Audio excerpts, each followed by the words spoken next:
ซ้ำกินอย่างซื่อๆก็ย่าเอาแท้ว่านึงโอ้ยลูกไผ่เอ้ยโอ้ปัดยางมือนี้คือจะแล้วไวเนาะอันแอร์พานลูกไผ่มาช่วยอันแม่ปัดยางโอ้แต่ละมือแหละแม่มีลูกไผ่ก็เฮ็ดเวียกเฮ็ดงานโอ้แม่ก็ดีใจแหละแต่ละมือมีแต่แม่ปัดคนเดียวเนาะไปลูกปัดกกนี่เนาะ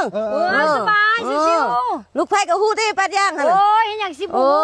โอเคอย่างซื่อซ้ำกินยางเนาะเขาขับรถขับเงินยังขับได้อันนี้กินยางจิ๊บจ้อยแม่ดีใจ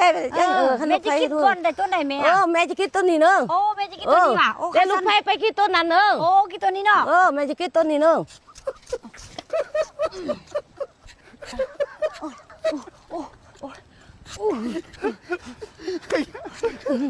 กินยางมันคืออยากซาเลยวะอยากแท้อยากว่าทิ้งซะอันนี้น่ะอยากซาซ้ำกินยางเอาแท้ว่าค่อยอันนี้ตัวอันนี้น้อยพูดเอานี่เลยกินยางอันนี้ซ้ำกินยางซื่อๆไปอยากเอาแท้ว่าอันนี้บ่สิได้ยางลายนะครับเบิ่งวินอันนี้โอ้ยลูกไผ่เอ้ยโอ้ยลูกไผ่เอ้ยโอ้ชุกไม่ยังก็กูมึงเอาผ้าพันลูกไผ่ยังเอาเมียตาเอาไม่ยามีดมันค่อยเอาผ้าเลยมันจะออกมาเดียวในเห็นหมดต้นยางมันออกน้ำเลยโอ้ยลูกไผ่